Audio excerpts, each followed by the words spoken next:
Sejam bem-vindos ao canal Um Dia no Universo. Eu sou o Murilo e está começando mais um vídeo de perguntas e respostas sobre ciência aqui no canal. Lembrando que as perguntas que eu respondo nestes vídeos são enviadas a mim por vocês através dos comentários dos vídeos aqui no YouTube e do meu Instagram, então me segue lá e fique esperto que eu posso pedir por perguntas a qualquer momento. Se você enviou a sua pergunta e eu ainda não respondi, não se preocupe, ela está arquivada. E se você ainda não enviou, envie que eu vou responder em um vídeo futuro. A pergunta de hoje foi enviada pelo Rodrigo. Ele perguntou: afinal, qual é o estado físico do vidro? Começando pelo começo, estados físicos são formas diferentes que a matéria consegue se organizar.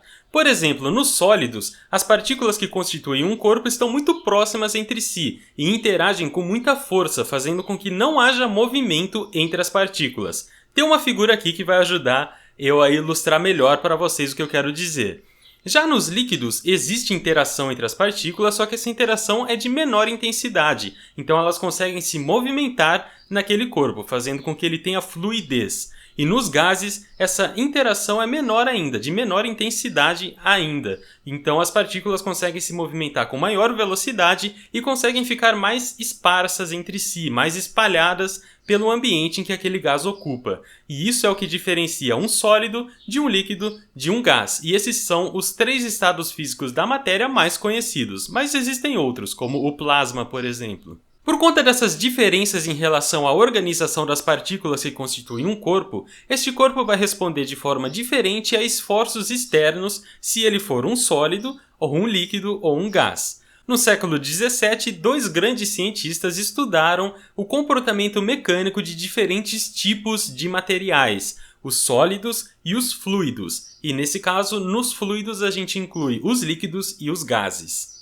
Um desses cientistas se chamava Hooke e ele formulou a lei de Hooke. E essa lei nos mostra como um sólido reage à aplicação de uma força constante. Esse sólido idealizado por Hooke é chamado de sólido elástico, e quando uma força constante age sobre ele, ele se deforma até um certo ponto e para.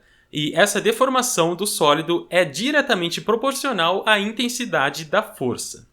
O outro cientista se chamava Newton e ele estudou o conceito de viscosidade dos fluidos. O que Newton percebeu é que os fluidos viscosos, quando submetidos a uma força constante, se deformam continuamente a uma taxa constante. Se ficou um pouco confusa essa relação entre força e deformação, não tem problema. O importante é a gente lembrar que os sólidos, quando submetidos a uma força constante, deformam até um certo tanto e param, enquanto os fluidos continuam a deformar. E a esse comportamento a gente dá o nome de escoamento. Os fluidos escoam e os sólidos não.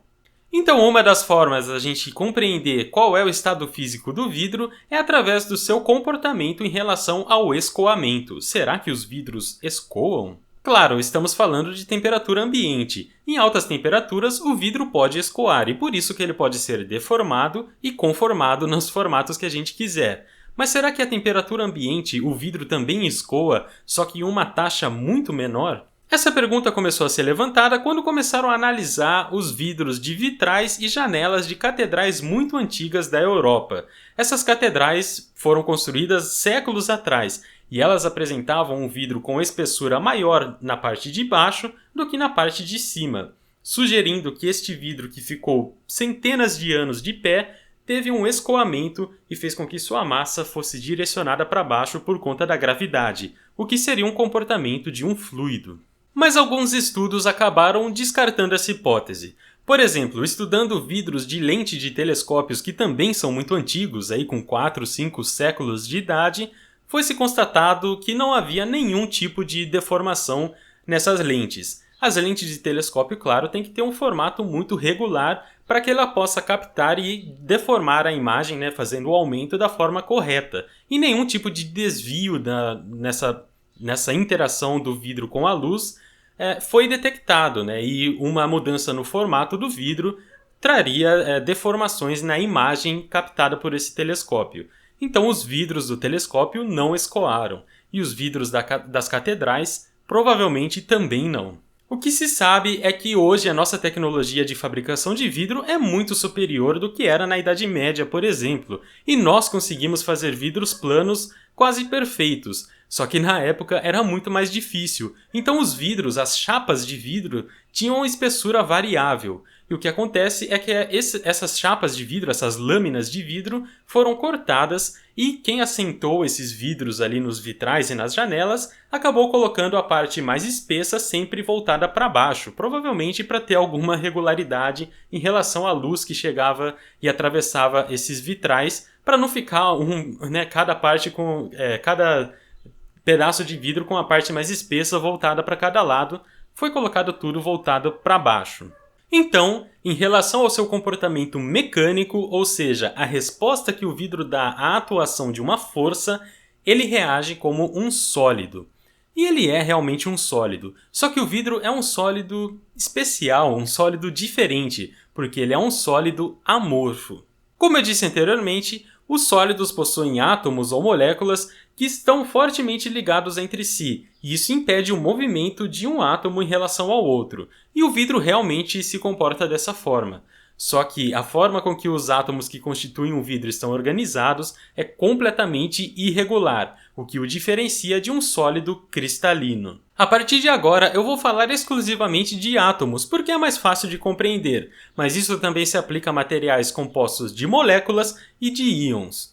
Um sólido cristalino tem seus átomos arranjados em formas geométricas que se repetem no espaço.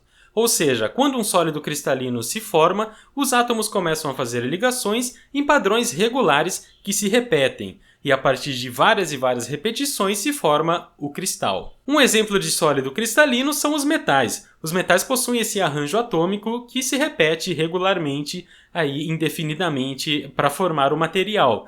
E esse tipo de arranjo é diferente de um metal para o outro. Por exemplo, o ferro possui um arranjo na forma cúbica, enquanto o titânio possui um arranjo num formato hexagonal. E esses arranjos atômicos diferentes influenciam muito nas propriedades de cada material. Já os sólidos amorfos não possuem um arranjo regular que se repete em grandes distâncias. Um exemplo de material amorfo são os vidros. Para se obter um vidro, primeiro a gente precisa fundir os compostos que a gente quer usar para fabricar esse vidro. Os vidros comuns são feitos majoritariamente de sílica, o óxido de silício, que é muito comum na areia, por isso que a gente associa o vidro com a areia. Mas vamos falar no geral. A partir do momento em que a gente fundiu esses compostos que a gente quer transformar em vidro, os constituintes desse composto, os átomos desse composto, agora estão no estado líquido, então eles têm uma menor interação entre si e eles conseguem se movimentar. Então, mesmo que esse composto fosse cristalino antes da fusão, depois que a gente liquefez ele está amorfo, ele está completamente bagunçado. Não existe mais aquela regularidade que se repete no espaço, aquele arranjo atômico regular ali, com uma geometria regular. E nesse estágio, a gente já está na metade do caminho para obter um vidro, porque lembra que os vidros são sólidos amorfos, e a gente acabou de obter um material amorfo, só que um líquido. Os líquidos são amorfos justamente por conta deste movimento entre as partículas que constitui ele. E para a gente obter então um sólido amorfo, a gente precisa resfriar rapidamente esse líquido, para não dar tempo dos constituintes conseguirem ligar entre si de uma forma organizada. A gente precisa meio que congelar o movimento desses constituintes rapidamente para impedir que eles formem cristais. E a partir desse ponto em que a gente resfriou o líquido rapidamente, a gente obtém um sólido, porque é um material que tem as partículas ligadas fortemente entre si e que não conseguem mais se movimentar umas em relação às outras, porém um sólido amorfo, porque nós não demos tempo dessas partículas se organizarem da forma geométrica repetitiva característica de um cristal, de um sólido cristalino. E isso é o que diferencia os vidros, os sólidos amorfos, dos sólidos cristalinos. E claro, uma diferença tão drástica no arranjo atômico que forma o material vai influenciar bastante nas propriedades deste material, sejam elas qualquer tipo de propriedade, desde propriedades mecânicas, ou seja, como o material vai se comportar quando submetido a esforços, ou mesmo as propriedades ópticas, como por exemplo a transparência, e o fato do vidro ser amorfo ajuda ele bastante a ser transparente. Bom, os vidros são materiais fascinantes e eu, como engenheiro de materiais, poderia ficar falando aqui sobre vidros por muito e muito tempo. Mas o vídeo já tá ficando longo, então vamos parar por aqui, né? Eu acho que é uma boa. Muito obrigado, Rodrigo, por ter enviado a sua pergunta. Eu gostei bastante dessa pergunta, como vocês podem ver. E você que está assistindo, espero que você já tenha pensado na sua pergunta e que você deixe ela aqui nos comentários para que eu possa responder no futuro. Não se esqueçam de avaliar este vídeo aqui embaixo e de se inscrever no canal para receber os próximos vídeos.